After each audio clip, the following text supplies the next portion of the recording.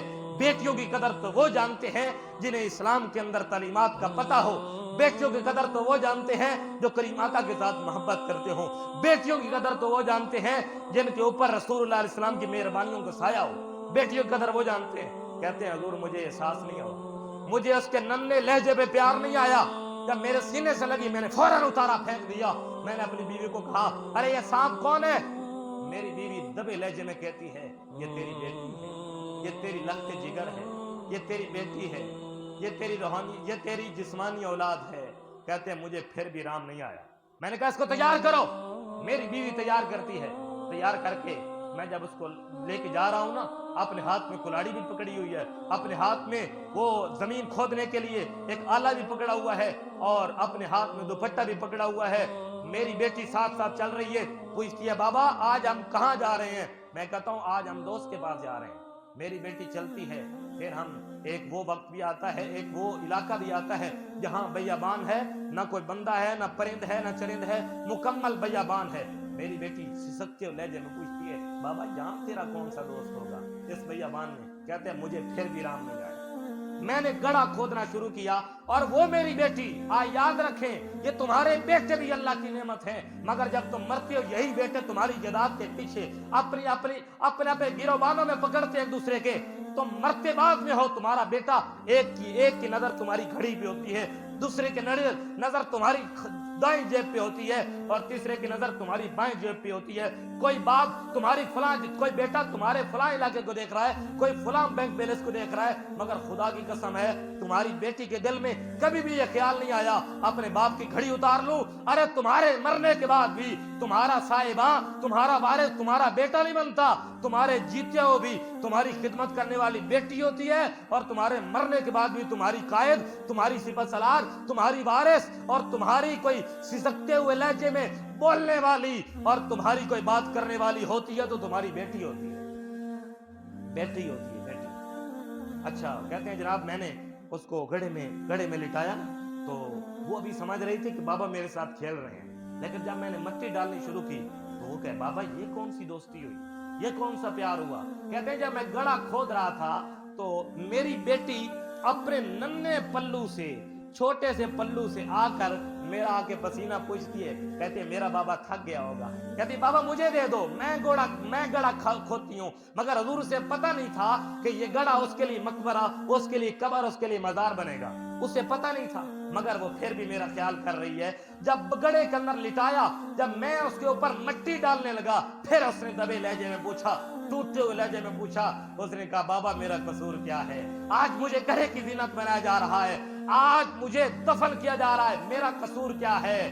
تو حضور مجھے اس وقت بھی رام نہیں آیا۔ اس لیے اللہ کا فرمان ہے، اللہ کو قرآن کہتا ہے بِأَيِّ ذَنبٍ قُتِلَتْ، اس دن قیامت والے دن اس بچی کو جسے زندہ درگور کیا گیا تھا، اس بچی کو کٹہرے میں کھڑا کر کے اللہ بچی سے پوچھے گا بِأَيِّ ذَنبٍ قُتِلَتْ، بچی تجھے کس جرم میں قتل کیا گیا تھا؟ تیرا جرم کیا تھا؟ کبھی تک تیری سانس ننھی ہے، ابھی تک شعور کی منزلیں طے کوئی نہیں کی، تیرا باپ تجھے زندہ دفن کر آیا، ارے تیرا قصور کیا ہے؟ زمانے کا قانون ہے، مجرم سے پوچھا جاتا ہے تو نے یہ جرم کیوں کیا، مگر قیامت والے دن مجرم سے نہیں پوچھا جا رہا تو نے بچی کو دفن کیوں کیا، بچی سے پوچھا جا رہا ہے بِأَيِّ ذَنبٍ قُتِلَتْ، تجھے کس گناہ کے پاداش میں قتل کیا گیا، کس جرم میں قتل کیا گیا؟ حضور سے پوچھا گیا جناب جو مجرم سے پوچھا جاتا ہے نا جرم کیوں کیا، مگر قیامت والے دن بچی سے کیوں پوچھا جائے گا؟ حضور فرماتے ہیں اللہ اس بندے سے اتنا ناراض ہوگا، رب اس بندے سے پوچھنا بھی گوارا نہیں کرے گا، رب اس بندے کی طرف دیکھنا بھی گوارا نہیں کرے گا۔ اتنا زمانہ بربریت، اتنا زمانہ ظالم، اتنا زمانہ فساد۔ کہتے پھر میں نے دفن کر دیا، اور اس دور میں جب بیٹی کو زندہ دفن کر کے آ جاتے تو لوگ یہ نہ کہتے ارے ظالم کیا کیا،